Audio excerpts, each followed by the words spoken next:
Good morning all the dignitaries who have gathered here. I don't know how many of you are familiar with cricket. In India, cricket is sort of a national religion. And one of the most difficult things to happen in cricket is if you are an opening batsman. Because when you open the match, it's not a very easy place to be in. But also, where we are today at the SAGAR Discourse, which is the security and growth for all in the region, and it's the first meeting of SAGAR with so many dignitaries who have gathered here, it makes my task even a little bit more difficult that I have to open the proceedings. But let me try my best. As we all know, for the last 2000 years, and probably even a little bit earlier, the region of India, the Indian Ocean, the Bay of Bengal, the Arabian Sea, has been a vibrant meeting point of people from all over the world. And therefore, it is perfect that the first meeting is being held in Goa. Today, in today's time and age, people from our business, which is shipping, maritime, ports, we talk about globalization. We talk about transshipment terminals. 500 years back, Goa, this same very Goa, was an important port and a part of the supply chain of the entire continent of India. It might interest you to know that the Deccan empires, which was 400, 500, 800 kilometers from Goa, used to receive their Arabian steeds and various other types of equipment through Goa to move to Hyderabad, Bengaluru, and Pune.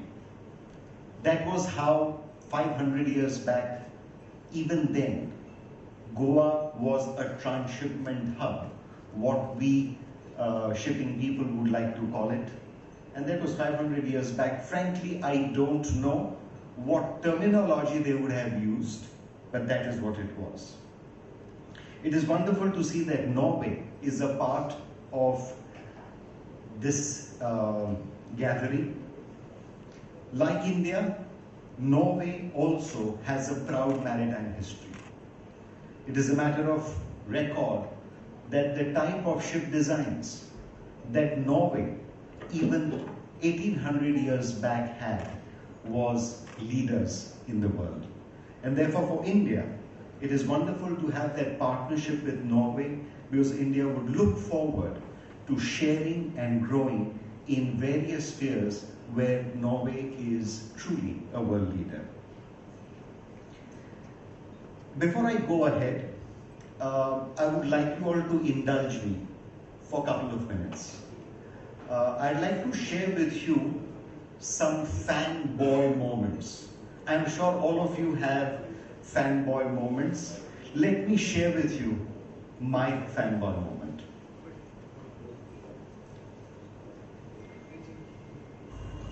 Road में जाने के लिए 1.5 रुपए खर्चा होता है, railway में 1 रुपया है, तो पानी पे जाने के लिए 20 पैसे खर्चा। अभी मारुति की गाड़ियां हमने वाराणसी से बाढ़ में डालकर नॉर्थ ईस्ट और बंगाल में भेजी, तो एक गाड़ी की कीमत 3000 रुपए कम होती। तो निश्चित रूप से लॉजिस्टिक कॉस्ट को कम करना देश की इकोनॉमी के लिए बहुत आवश्यक है। This is our minister, and we are indeed proud that he pushes us, all of us stakeholders, into achieving the ideal, into achieving the excellence. And let me share with you another fanboy moment. 70 वर्ष के दौरान अनेक दलों की सरकारें आई, लेकिन हर सरकार ने विकास की गति को जारी रखा। सभापति जी, हमने IITs बनाए, इंडियन इंस्टीट्यूट ऑफ टेक्नोलॉजी, हमने IIMs बनाए, इंडियन इंस्टीट्यूट ऑफ मैनेजमेंट, हमने एम्स जैसे अस्पताल बनाए, all India institute of medical sciences. हमने अंतरिक्ष के क्षेत्र में विश्व प्रसिद्ध संस्थान बनाए। सभापति जी, हमने स्कॉलर्स पैदा किए, हमने साइंटिस्ट पैदा किए, हमने इंजीनियर्स पैदा किए, हमने डॉक्टर्स पैदा किए। If I can just interrupt a minute for our overseas friends, just to translate what the minister said, because they may be wondering what the minister said. The first minister said that it is the cheapest form of transportation, shipping, which is a no-brainer really, but that's what he said. That he compared the amount. Mr. Nitin Gadkari was likely to join us very soon. And the next minister was the Minister of External Affairs, who also spoke about, if you can just tell the people from overseas what exactly she said. Basically what she shared with the world was India in the last 70 years has grown, has gone forward, has created excellent professionals, whether they be doctors, whether they be scientists, and has created institutions of learning, which again is a matter of pride for all of us Indians. And therefore I add that whilst our leadership is very emphatic in sharing of the progress of India, I look forward to the time, not in the too distant a future, that our leadership will also share with the world that India has also produced the best maritime, logistics and port professionals. The subject that I have been tasked with to share with you dignitaries here today is about the development and the integration of maritime assets and its regional role.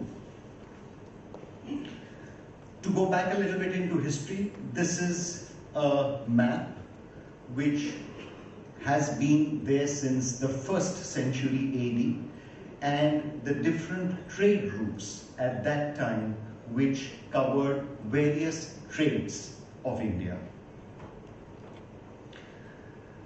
I come to the modern period. I talked about Goa being a transshipment terminal. This was the time when Suez Canal did not exist. This was the period when Columbus mistakenly discovered America whilst his search was for India. This was the period that Vasco da Gama landed in India and, interestingly, with the assistance of an Indian seafarer, managed to navigate himself from African coast up to India. This was the era when the Chola kings had already established trading routes up to Java, Sumatra and Bali, all the way up to China. This was the time when Surat was also a large trading port, and the British endeavored big time to get an opportunity of establishing a toehold in Surat. And now we come to the colonial period, 18th to the 20th century. A lot of these ports were built, some of them were expanded, some of them shifted. Cotton, textiles, spices, dyes, these were the commodities which moved. I will deny I ever said this, but there were some unsavory commodities which also moved, which was opium, but I never said it.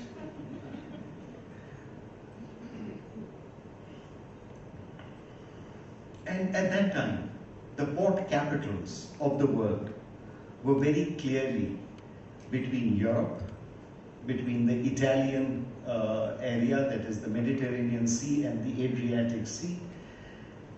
The Hanseatic Empire, the trading Hanseatic cities were large, and of course so was London, Southampton, and the various colonial powers. And Mumbai, Kolkata, Shanghai, those were the large capital ports. Coming to the time today, this slide seeks to share how the various port cities of the world have developed. And whilst this slide does not in detail portray ports in Africa, apart from Durban, we all know that there has been tremendous amount of development and growth which is taking place in ports like Djibouti, Mombasa, Dar es Salaam, and so many more. And this brings me to the aspect of maritime assets. In India, we have a problem, many times in our television, if any of you watch our Indian television, our television anchors are many times accused that their questions are longer than the answers. And I'm sorry, therefore, my background to reach this stage has been a little long. My apologies, please have patience. And therefore, my subject was maritime assets. We believe that there are two types of assets. Number one is the hard asset. Number two is the soft asset. Within the hard assets, we have direct assets such as berths, equipment, yards, various types of connectivity issues within the port. And as far as the indirect assets are concerned, you have warehousing, you have road connectivity, and you have rail connectivity.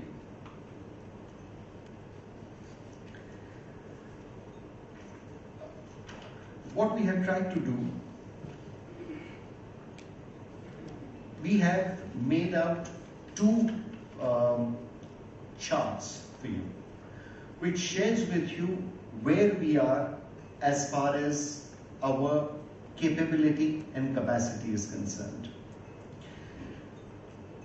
There are two charts. This one shows you what is the container handling capacity. As you know, a large part of our day-to-day trade in the world has moved towards containers. As I was mentioning, this is a chart which shares with you the maritime assets in the container handling world. And we are proud to share with you that today in India, in a nutshell, we have 50 container berths with a key length of almost 15 kilometers and a handling capacity of almost 25 million TEUs. And on the dry bulk side, the dry cargoes that our ports handle, we have almost 140 berths with a length of 31 kilometers and a cargo handling capacity of almost 700 million tons. Our assessment for indirect assets shows that we have adequate amount of warehousing which surrounds various ports. Our Honorable Minister has created a framework where roads are connected to every single port, and that has ensured that the connectivity of ports by roads is top class. One of the challenges that of course we face is the rail connectivity to our ports. As we all know, for a port, evacuation is the be-all and end-all of a port. If it is, for all practical purposes, the lifeline of a port, we can bring in the largest ships with the maximum amount of cargo and handle it at the fastest possible speed. But if that cargo fails to get evacuated, the port cannot handle any cargo anymore. We all know that in modern times, scales of economy is the key. To make a port viable, by and large, you need to handle approximately 50 million tons of cargo or 1 million TEUs. That's the minimum economic viability. Now, for that to be handled and evacuated in time, basically the challenge to us is going to be having 40 trains a day reaching into that port, which is almost 2 trains an hour. Therefore, what we have tried, Go ahead, please. and And therefore what we have tried to do is done a self-assessment and rating, and in India we would like to believe that our infrastructure for the port sector is comparable to probably the best in the world. You will see a lot of our ports which are competing with various international champions. As far as connectivity is concerned, we continue to work on the rail connectivity to help us. Now I come to the aspect of soft assets. There are 5 soft assets which all of us we know. All these soft assets are closely interlinked with each other. You cannot have ease of doing business if the regulatory framework does not support the same. Research and development is not possible if we are weak in the human resources. Technology cannot be introduced without the necessary regulatory framework or without the necessary human resources. All these points are interlinked. For ease of doing business, what have we done in India? We have figured out that what constitutes ease of doing business is to have the least amount of documentation, minimum manual intervention, and maximum digitalization. One needs to improve operational efficiency and productivity. Regulatory intervention, such as amendments of antiquated acts, comprehensive policy projects like the SAGAR Mala, and e-governance goals are also the pathways that ensure ease of doing business. Basically, have a holistic approach to adopt and adapt the best global practices. Regulatory framework. Let me share with you a small video. One of the things, while we're talking about the future, strangely enough, I don't know, maybe wrong to say strangely enough, but India has done certain things that are being used around the world. A lot of, for example, you've got lighter products because we have less bandwidth and less speed in India. Give us some examples how what's happening, worked on in India that's being used around the world. I mean, there are several examples. Maps, you talked about maps earlier, and YouTube Go, so the ability to actually cache videos offline, watch it whenever you want to. We started in India, we're taking it globally. We recently launched a product called Google Pays, and for payments. We are able to do it in India first because of the digital payments infrastructure, right, which India has done. So we're doing it in India, and we're going to take it to the rest of the world and say, look, this is how you do it. And yeah, very proud. Yeah.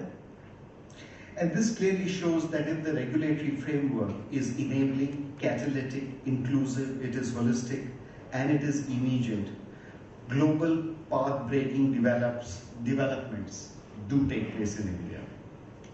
Human resources, this is one area where the government and our minister has emphasized a great deal in terms of skill development, and various institutes are being re-energized into taking its place in the leadership role.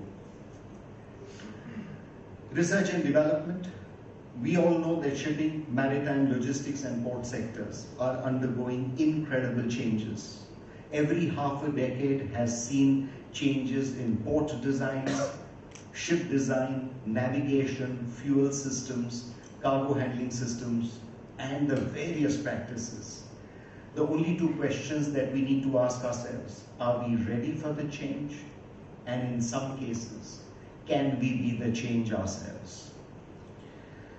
Technology, with our stated objective of reduction in costs, of digitalization, of minimal human intervention, and of single window cargo movements, technology will be the key driver.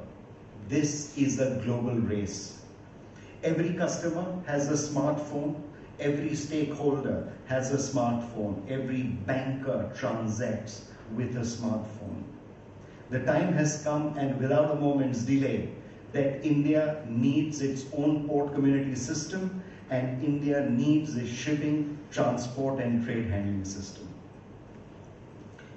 This is an assessment of where we are, and we have paths to cross, and we are confident that in the next 2 years you will see this needle pointing to a different direction. Therefore, in conclusion, the integration of maritime assets, competitive connectivity is going to be the key. We know that our cargo handling charges in the ports are globally competitive, and we also know that our rail transportation charges are probably the highest in the world. We also know that out of the total logistics cost pie, the inland transportation rate constitutes upward of 80% of our logistics costs. For the future, we already know that a turnaround has started. By 2022, India should be handling 2 billion tons of seaborne non-container traffic and 30 million TEUs.